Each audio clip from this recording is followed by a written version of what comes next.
Assalamu alaikum wa rahmatullahi wa barakatuh. Bismillah walhamdulillah wa salatu wa salamu ala rasulillah wa ala alihi wa sahbihi wa man wala. So this last Friday, I talked about the when. When is the help of Allah subhanahu wa ta'ala going to come? And particularly in the context of the ayah, Am hasibatum an tadkhulul jannah, do you think that you will enter into Jannah? And then Allah subhanahu wa ta'ala takes us through the various difficulties, and to the point where the messenger and the believers that are with him say, Mata nasrullah, when is the help of Allah? And verily the help of Allah is near. And I wanted to speak about this from a personal perspective, in the sense that how do we deal with the question of when, meaning when I make dua, when is it going to be answered? With our individual struggles and not necessarily the community struggles, since that ayah was in the context of Khandaq. And obviously these things are all tied together, and subhanAllah, they even touch on different elements of faith. They touch on different aspects of our creed. If a person is in a situation where they're seeing a wicked person who seems to have everything in this world, and then a person who is righteous and they are being oppressed, or they don't have anything in this world, then that can start to ruin their notions of how they understand Allah subhanahu wa ta'ala's love, and how they understand the way that Allah subhanahu wa ta'ala proportions His mercy in this world in relation to the next. And so when it comes to dua, when it comes to supplication, and a person that makes dua, I want to actually start with what Umar ibn Khattab radiallahu ta'ala anhu said. He said, Inni la ahmilu hamma al-ijaba. I do not concern myself with the burden of the answer to my dua. But he says, وَلَكِنِّي أَحْمِلُ هَمَّ دُعَاء. I just concern myself with the ability to make dua. So I don't concern myself with the answer to the dua, I just concern myself with the ability to make the dua, with the ability to make that supplication in the first place. Why? Because as Ibn Ata'illah rahimahullah said, مَتَى أَطْلَقَ اللَّهُ لِسَانَكَ بِالطَّلَبِ فَاعْلَمْ أَنَّهُ يُرِيدُ أَنْ يُعْطِيَكَ. That know that any time that Allah subhanahu wa ta'ala allows your tongue to move in asking Him something, that means He wants to give you something. And so there is no situation in which Allah will give you tawfiq, will give you success to be able to make this dua, except that Allah subhanahu wa ta'ala wants to answer that dua for you. So don't, concern yourself with the way that it's going to be answered. Just concern yourself with the ability to make that dua in the first place. And that is a blessing from Allah subhanahu wa ta'ala, that you are driven to the ability to call upon Him. Now, with that being said, you make your dua, and as you supplicate, your supplication goes to Allah subhanahu wa ta'ala, Al-Alim Al-Khabir, the most knowing, the most acquainted, Al-Hakim, the most wise, Ar-Rahman, the most merciful. It goes to Allah subhanahu wa ta'ala. And you have entrusted that supplication now to Allah subhanahu wa ta'ala, for Allah to answer you in a way that is best for you. And the Prophet sallallahu alaihi wasallam said that Allah subhanahu wa ta'ala would either answer that dua as you asked Him for it, or Allah subhanahu wa ta'ala will block an evil, an equivalent evil, a calamity, as a result of that dua, or Allah subhanahu wa ta'ala will delay the answer to that dua to the hereafter, to the day of judgment. And of course, on that day when you are rewarded, it is unlike the reward of this world. And a person would wish that none of their du'as had the answer in this world when they see the answer in the hereafter, because that which was answered in this world perished along with this world, whereas that which Allah subhanahu wa ta'ala answers in regards to the hereafter, or in the hereafter, remains for all of eternity. So you make that dua and you entrust that dua to Allah subhanahu wa ta'ala, the one that you're calling upon, to answer it in a way that's best for you. Now the Prophet sallallahu alaihi wasallam said, يُسْتَجَابُ لِأَحَدِكُمْ مَا لَمْ يَعْجَلْ. Allah subhanahu wa ta'ala will answer every one of you so long as you don't become hasty. How do you become hasty? فَيَقُولْ دَعُوتُ فَلَمْ يُسْتَجَبْ لِي. That a person would say, I called upon Allah subhanahu wa ta'ala and He did not answer me. So long as a person does not say, I called upon Allah and He did not answer me. And another narration, the Prophet ﷺ said, يَدْعُو بِإِثْمٍ أَوْ قَطِيعَةِ رَحِمٍ, that a person would call upon Allah subhanahu wa ta'ala for something sinful, or with the severance of family ties. So the nature of what you're asking Allah for is forbidden.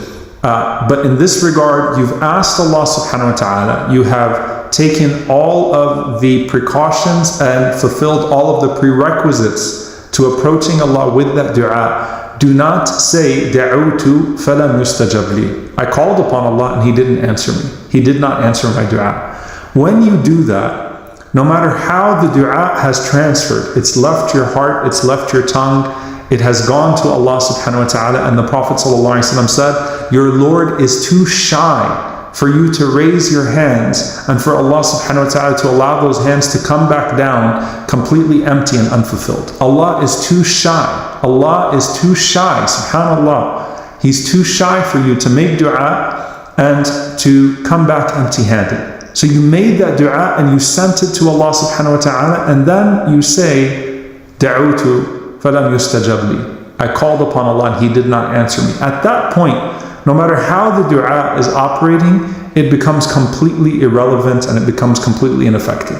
It ruins the dua, it spoils the dua, because you lose the essential component of trust in Allah subhanahu wa ta'ala as you're making that dua. So the Prophet ﷺ said, do not be hasty and say, I called upon Allah and He didn't answer me. And another thing that's really important about this is, subhanAllah, to not let the shaitan tell you that the delay in the answer to your dua is some indication of Allah subhanahu wa ta'ala not loving you. You know, think about this. Who was more beloved to Allah than the Prophet Muhammad sallallahu alaihi wasallam? Who does Allah love more than the prophets, than Ibrahim alayhi salam, than Yusuf alayhi salam, than Yaqub alayhi salam? Right? We're talking about Abraham and Jacob and Joseph and Ayyub alayhi salam, Job. Who does Allah love more than these people, than the prophets of Allah? Yet how many times do we see that they called upon Allah subhanahu wa ta'ala and the answer to their dua did not come for decades? Did not come for decades. Is that because Allah did not love them? Of course not. You know, we would never say that, because we know that this is the most beloved of Allah's creation to Him, right? Of course not. But it's something else. It's something else. And so it might be that you see two people that make dua, and this person is answered right away and the other person is delayed, and Allah loves the one who is delayed more. Allah loves the one who is delayed more. Why? Because it may be that, subhanAllah, as you are turning to Allah subhanahu wa ta'ala in dua, that Allah is increasing you, and He certainly is when you turn towards Him. Allah is increasing you in His favor, in His love. Allah is increasing you in your good deeds. Allah is elevating your status in the hereafter, because a dua wal ibadah, dua is worship. And so all that you are gaining, aside from what you are specifically asking for, in the process of that dua is certainly increasing you in Allah's love. Is certainly increasing you in Allah's love.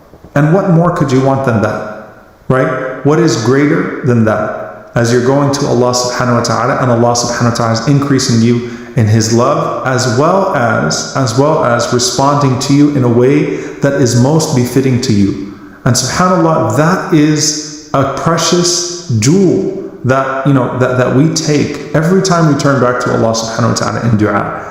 Aside from whatever it is that we're asking from Him, the inkisar, the brokenness that we show to Allah subhanahu wa ta'ala, the humility that we show to Allah subhanahu wa ta'ala, the waking up at night to pray for what we're praying for, right? In the last third of the night or whenever it is, all of that is bringing us closer to Allah subhanahu wa ta'ala, and closeness to Allah is greater than whatever it is that we're asking Him for.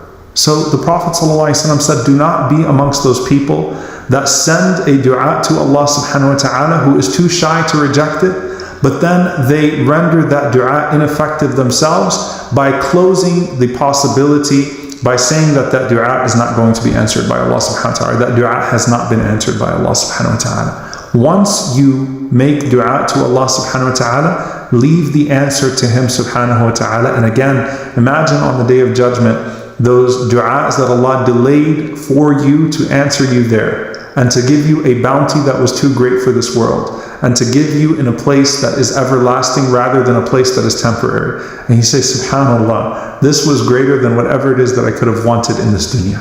And the love of Allah subhanahu wa ta'ala is certainty and elevation, whether it is in this life or the next. So again, the Prophet sallallahu alaihi wasallam said, do not say, Da'utu falam yustajab li, I called upon Allah and He did not answer me. Whether it was Musa alayhi salam making dua against the Fir'aun, or the Prophet sallallahu alaihi wasallam against his enemies, or the Prophet sallallahu alaihi wasallam for the guidance of certain people in Uhud, or the Prophet ﷺ asking Allah for relief, or Ayyub alayhi salam calling upon Allah subhanahu wa ta'ala, or Yaqub alayhi salam calling upon Allah waiting for his son, or Yusuf alayhi salam calling upon Allah subhanahu wa ta'ala waiting for relief from the prison, or whatever situation he was in. All of these situations teach us that Allah subhanahu wa ta'ala will answer the dua of the one that he loves, but on a time and in a way that is most befitting to that love. And Allah subhanahu wa ta'ala al-Wadud knows what's best for us. So we ask Allah subhanahu wa ta'ala to make us amongst those that are beloved to him.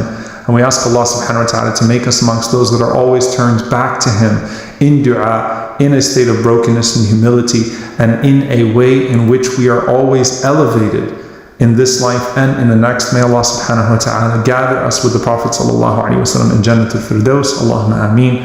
ربنا آتنا في الدنيا حسنة وفي الآخرة حسنة وقنا عذاب النار. اللهم آمين. جزاكم الله خيرا. والسلام عليكم ورحمة الله وبركاته.